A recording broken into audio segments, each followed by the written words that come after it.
And I do want to say at the outset that I'm not presenting this as the last word in any sense, because having written a lot about this period, and there's these episodes in 2 volumes of the official history and also in the biography of Arthur Tang, and then being away from it, I'm now coming back to this subject, writing a 1-volume sort of summary of the period and events covered by the official history.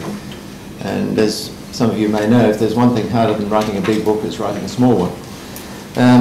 But I do invite comment, and since there are so many notable participants and notable historians, and one or two who come in both camps here, please regard this as opening up discussion, and I invite any comment on what I say here or may have said elsewhere. In January 1965, the Australian government decided to send an infantry battalion to Borneo to help Britain and its Commonwealth partners to secure Malaysia's borders from Indonesian excursions. 3 months later, the government announced that it would send another battalion overseas, this time to help another powerful ally, the United States, to protect another Southeast Asian country, the Republic of Vietnam, generally known as South Vietnam, against the threats posed by insurgents supported by the Communist Democratic Republic of Vietnam, commonly known as North Vietnam. The commitment to Borneo ended within 2 years, during which time the threat to the integrity and security of Malaysia was successfully overcome. It cost relatively little blood or treasure. It was met by deploying soldiers who had enlisted voluntarily. Its wisdom was seldom challenged. It had bipartisan support in the federal parliament. Its operations were amazingly conducted largely in secret. And although the confrontation had been a major concern for policymakers, for the media, headlines in the media constantly, and for the general public in the early 1960s, it was quickly forgotten by most Australians. It perhaps deserves that excessively overused title, The Forgotten War. By contrast, the commitment to Vietnam lasted more than 7 years, making it Australia's longest overseas conflict in the 20th century and the largest and most costly other than the 2 world wars. It did not prevent the downfall of the Republic of Vietnam 10 years later. It was maintained partly by deploying conscripts chosen by a highly controversial selective ballot of men too young to vote. Its wisdom and even its morality were challenged by an increasing number of Australians, provoking deep divisions in Australian society and politics. It gave rise to bitter worldwide controversies that remained prominent for decades. And for years afterwards, it was taken as a symbol of strategic, diplomatic, military, political and social failure, disaster and ineptitude. Now those 2 decisions were the culmination, in a sense, of what was taken at the time to be Australia's greatest foreign and defence policy challenge since 1945. Australia had for some years based its policies on keeping both the UK and the US engaged in supporting the security of non-communist governments in Southeast Asia. And it was prepared to do this with political and diplomatic support, and if required, it was prepared to offer a military commitment. But as I'll be arguing, it was usually, very cautious in doing so. And the crucial step at this time in Australia, in the way we got involved militarily in overseas conflicts, the commitments could take all sorts of forms from all 3 services, but the crucial commitment was always seen as the commitment of ground troops, generally at this era a battalion of the Royal Australian Regiment.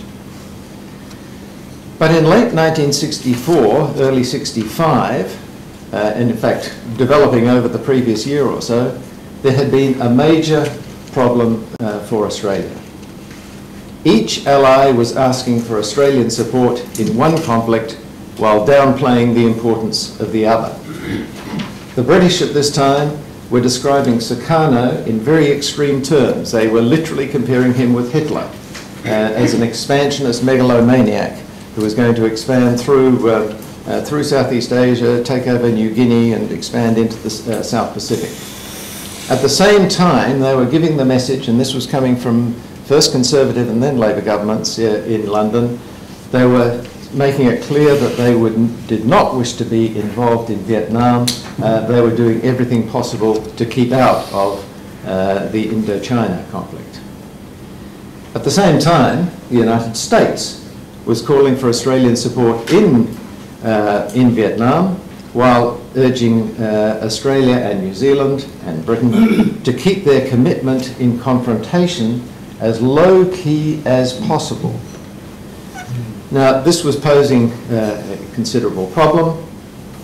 Australia kept pressing for what were known as quadripartite talks. It became described as the holy grail of Australian diplomacy for a time, meaning getting the US, the UK, Australia and New Zealand together around a table to try to resolve a common approach to these two conflicts. But it always proved very difficult to secure these talks, and when they were held, they were not particularly productive. So this gives rise to, well, I'll go back a bit. I may say this all fits into a pattern of Australia's approach to its national security, which is not without relevance in these days when there's so much discussion of the Australia-US-China triangle. Australia has often, or its policymakers have often looked at national security issues in terms of a triangle, looking to, it goes back to the days of Australia, Japan, the UK, where we look at what seems to be a major threat emerging from Asia. We look at a great ally, and we constantly ask, is the ally willing and able to support us if this threat should emerge, should it become more severe? That I say the fixation for the first 40 years of the 20th century was Australia, UK, Japan. By this time, there was a trouble because there were two strategic triangles which weren't meshing together. The Australia, UK, Indonesia one, the Australia, US, Vietnam one. So I think this gives rise, I think, to several questions. Why were the two commitments handled so differently? What was the relationship between them, if any? Why was the handling of one held up as Gary Woodard has described it, best practice in diplomacy and foreign policy making, while the other can be regarded as an example of bad process leading to seriously flawed outcomes? Given the forum in which we're taking part, what was the role of foreign ministers and their departments? Why were the professional diplomats central to policy making and policy implementation in the one, while they were largely shut out at a crucial stage in the other? Now, Gary Woodard and Geoffrey Bolton have both said a good deal about this, so I'll just remind you very quickly of what's emerged from them. According to Gary Woodard, and in distinct contradiction to accounts like David Marr, Barwick comes out as an ideal foreign minister from the point of view of the diplomats. He formed an excellent rapport with the diplomats.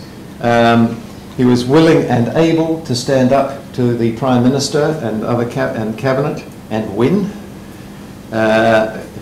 According to this account, he placed great value in Australia's long-term commitments to Asian countries, and particularly Indonesia and Malaysia, and he placed confrontation, or the Indonesia-Malaysia situation, well ahead of Indochina in Australia's priorities. And it's worth noting New Zealand was doing much the same at this time. And he took a robust attitude to allies, not least the United States, at times even cross-examining somebody like Dean Rusk in terms which the Secretary of State was distinctly not accustomed to.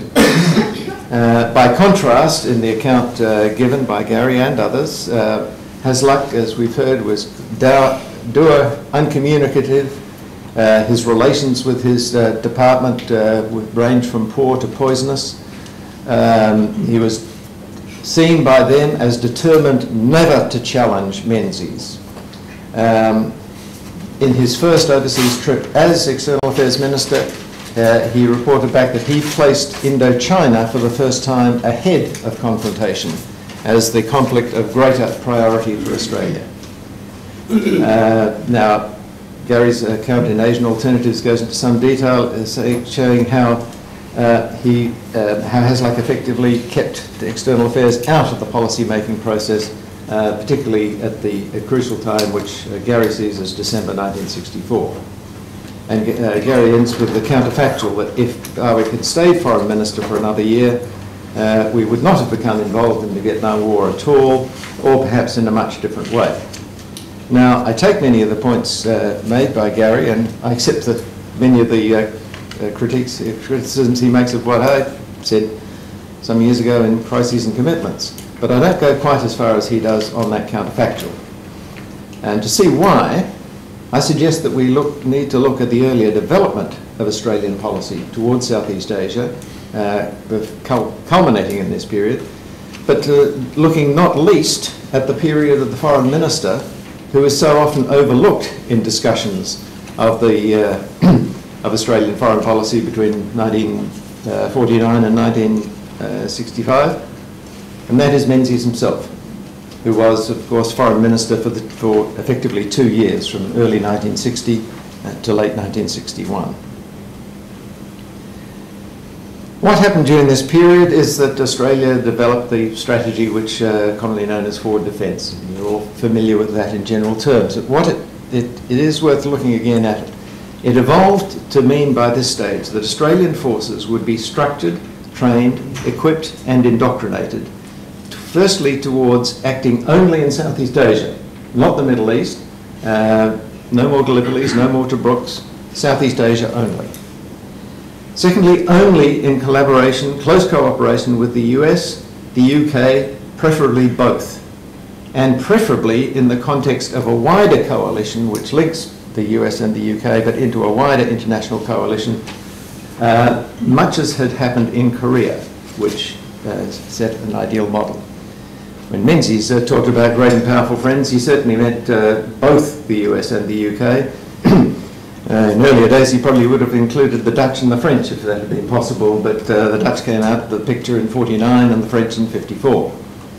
But the other point to note is that the commitments at this time were very cautiously handled.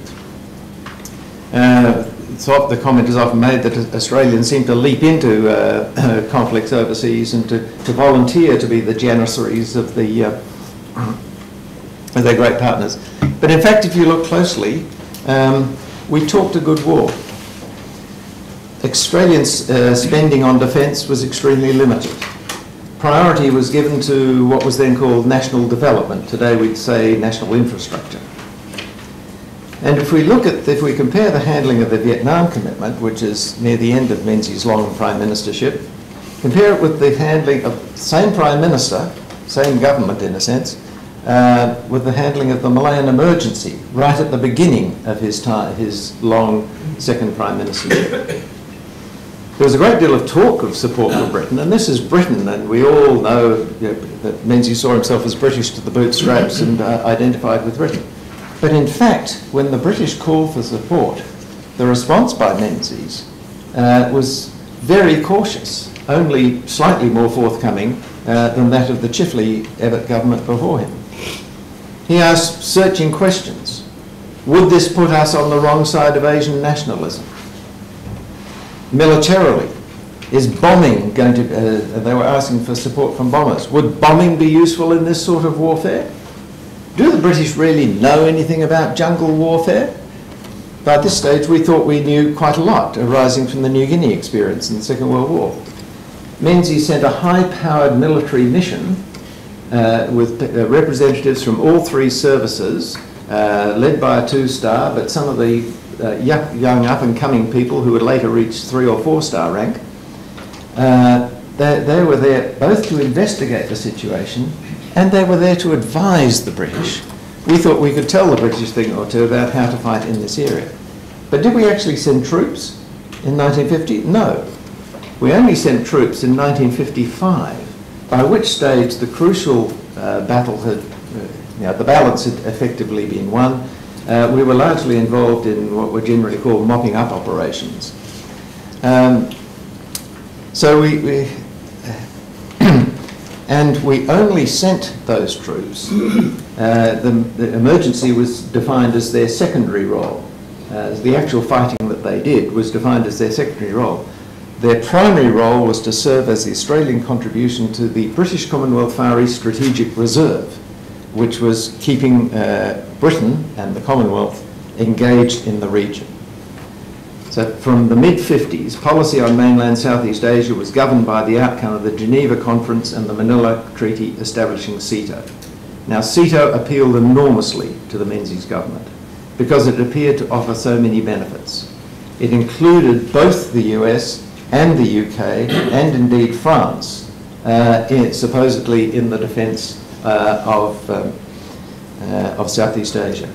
It was a multilateral environment, and Australia was constantly looking to place a curb on American unilateralism. There was what I like to call the MacArthur syndrome, because a lot of it went back to feelings about MacArthur's push to the Yalu in the Korean War and so on.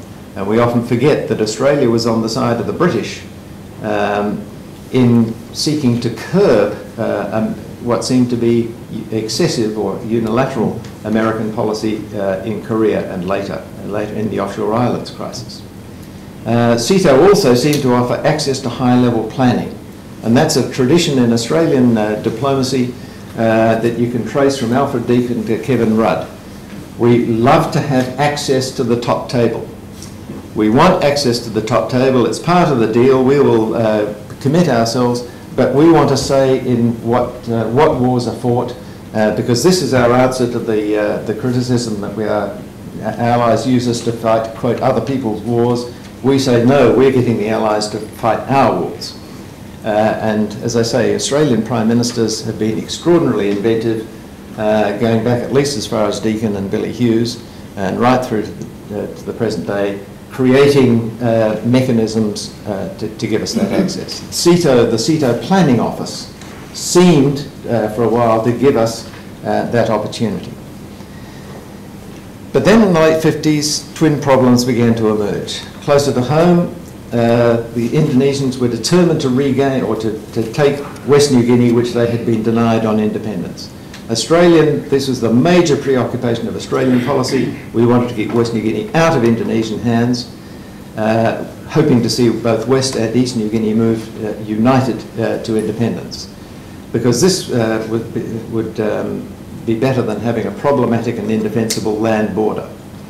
The theme of the border between an Indonesian West New Guinea and an Australian responsibility in East New Guinea is an enduring theme throughout this period, and it runs right through. It's the war that never happened, but it's enormously important in in Australian policy thinking from the late 50s right through even after Suharto has taken over in Indonesia. Now, the problem in the late 50s was that the US was taking a quite different line, as we saw it, appeasing Sukarno by effectively helping him to take over West New Guinea and easing the Dutch out. It became increasingly evident in the late 50s, culminated in the decision to support the Indonesian takeover. When this was finally announced, Menzies announced it quite explicitly as a setback on our ability to rely on great and powerful friends to protect a direct national interest, an indefensible land border with a potentially hostile neighbour. Now, this is at the same time there are increasing concern over what's happening in former French Indochina. Ngo Dinh Diem seemed to be very successful in the late 50s and became the first foreign head of state to visit Australia in 57, I think it was. But in the early 60s, he was becoming increasingly autocratic. He was alienating Buddhists and many others who were potential allies. But already, Hanoi and Washington were in effect fighting a proxy war in Laos. Many then and now underestimate the importance of Laos in Hanoi's strategy, both in gaining control of first North Vietnam, then to regain the South. And also there's a theme going back there which almost everybody has overlooked. of a certain desire for regional hegemony by the people of the Red River Delta, a centuries-old struggle which is now being fought under the new guises of decolonisation and the Cold War. All this came to a crunch in the Laos crises of 59 to 61. It led ultimately to a new Geneva Agreement on Lao neutrality in 62. Some in the West saw that as the best that could be salvaged. Others saw it essentially as a delayed defeat, moving the front line in the Cold War to Thailand and or South Vietnam. There are some people who say the Vietnam War was really over because that agreement allowed Ho Chi Minh to gain what he essentially needed, access to the territory that became the Ho Chi Minh Trail. The significance for Australia is that the Laos crises, particularly 60-61, fell when the foreign minister was Menzies himself. Now, there was generally a sort of division of labour that Menzies as Prime Minister would look after relations with great power allies, and the regional relationships fell more to the Foreign Minister. Obviously, there's close correlation. That was even more true of Menzies than other Prime Ministers, and it was even more true at this time.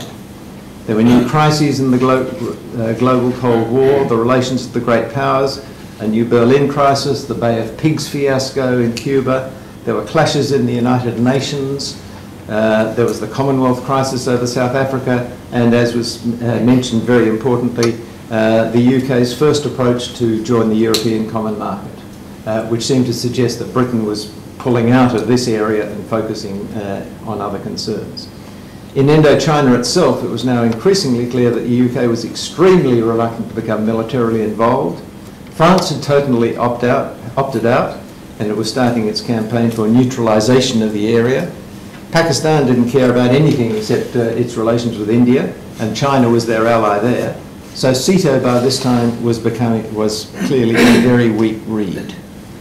Now this was not long after Suez, when Menzies had allied himself with Eden in the UK, and humiliated by Eisenhower's decision, the American decision, not to support Britain and its allies, including Menzies. It was extremely painful, but it was clear who in the world had the economic and military clout. And the year after Suez, Australia announced that, Menzies announced that Australia would standardise its military equipment with the US, not the UK. So by this time, the real questions in Menzies' mind are to do with the reliability of both our great and powerful friends. Is Britain going to turn away from the Commonwealth, especially Australia and New Zealand, in order to enter Europe? Will the US stay committed to Southeast Asia in the face of all its other challenges around the world, including areas of much greater immediate importance to the US? Will the new Democratic administration of Kennedy be as strong as the outgoing Eisenhower administration? We should remember that Menzies had been a young man forming his political views in World War I and Prime Minister from early 39 to August 41. It's not surprising that he should have ingrained in him the feeling that the real question is if you can get the US involved in defending the interests of British nations like Australia. Once they were in, it seemed, they were invincible. The problem was to make sure they were in. In the early 60s, it was almost impossible to imagine that the US could actually be defeated or fail to gain a victory if and when it had fully committed itself. And I think the nuances of the situation in Laos, or indeed in Indochina generally, were much less important to Menzies than these wider considerations. So the US seemed to be backing Sukarno's Indonesia, even as Indonesia is getting closer to China, and its Communist Party is on the way to becoming the third largest communist party in the world, behind only the Soviet Union and China. So would the US back out of Indochina as well? The crunch came first in 59 and then twice in 61, when Menzies is, as I say, Minister for External Affairs as well as Prime Minister. On 3 occasions, the Australian Cabinet decided that the future of Indochina was of great importance, direct importance to Australian security. This is not a matter of other people's wars, it's a matter of how we interpret our own security. It was therefore in Australia's interest to do everything it could to encourage the US to stay committed to Southeast Asia. It's partly a general matter of paying the premium on our strategic insurance policy, it's partly a matter of ensuring the defence of our interests. It also has a particular eye on Indonesia. And Australia had already started the process of offering the US facilities which took advantage of our geographic position. At this time, the Northwest Cape was the major item, later Pine Gap and Narungga. And when, around this time, when the terms of the Northwest Cape Agreement came to Cabinet, it deferred very willingly and rather easily to the US demands, despite Bowick's desire to negotiate stronger terms. So it's at this time that, in the context of the last crisis, the Cabinet decided on 3 separate occasions that it would, if necessary, support the United States in military action in Indochina, specifically in Laos. It would prefer to do so in a CETO context, but it could see that that was becoming virtually impossible as CETO was fragmenting. It would prefer to do it at least with the UK as well as the US, but that was becoming increasingly unlikely, or virtually impossible. And it would, if necessary, go with the US alone. And it would do this despite the risk that it could see that the US might actually go so far as to risk a nuclear confrontation with China. Now, the crises passed. As far as the public's concerned, crises would come and go in Indochina, but for the government, I believe Australia had already formed the view that it would intervene militarily in Indochina, even if only with the US, to ensure that the US would remain committed.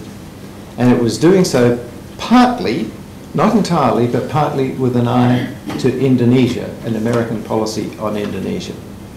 This is the time, of course, when we were looking for a piece of paper to define what the Americans would do under ANZUS if confrontation got worse. And as I say, this was an abiding concern for policymakers, particularly with view not only to Indonesia versus Malaysia, but Indonesia acting in New Guinea against our common land border. So that when the Malaysia issue begins in '63, grows in '64, as we've heard, the year of living dangerously and so on, we are pressed by the British and Malaysians to join in military operations. The Menzies government was extraordinarily cautious, though, throughout all that time, and rejected appeals for military assistance from late '63 right through '64 until the very beginning of '65. This is just the time when Vietnam is falling apart. GM is assassinated, there's revolving door cabinets. Johnson is sort of taken out of the picture for a time because he's campaigning for re-election. And this is the time when we see that on the one hand, Indonesian policy being handled extremely carefully. On the other hand, when it comes to the crunch, Menzies takes personal control and keeps the external affairs out of the picture, uses only the military, and particularly Sherga, as his chief envoy, as it were, failing to ask those basic questions that he himself had asked, that Menzies himself had asked 15 years earlier in the very different situation. The Americans say they're going to bomb. We don't even ask if bombing is going to be useful. The Americans say, well, we probably will stay. We stay. Do they have a strategy? In fact, we have no idea what the strategy is, let alone how Australia could fit into it. What they do ask for is 200 advisors. We say, well, actually, we don't want to give 200 advisors because we've set up this national service scheme. They're the people we need to train the new national servicemen. And so we'll send you a battalion. The Americans actually had never asked for a battalion. They didn't quite know what to do with it, and they finished up integrating it into an airborne brigade of American paratroopers, which there was no fit. But Menzies would have known that during the time when both these issues were being discussed, 63, 64, when we were interrogating Americans like Averell Harriman and Dean Rusk and saying, are you going to stand in Vietnam? the answer came, well, that depends on how you act. Will you keep confrontation low-key because we don't want to offend the Indonesians? That's one part of it. And it depends on how much you help us elsewhere. And it was pretty obvious by this stage what elsewhere meant. So I think part of the problem, why Menzies allowed Barwick and the External Affairs to have such an influence on Indonesian policy, was because that was the direction that the Americans were pressing anyway. That was not the way that was not what was in Barwick's mind. It was not what was in the diplomats' mind. As they saw it, they were creating a national policy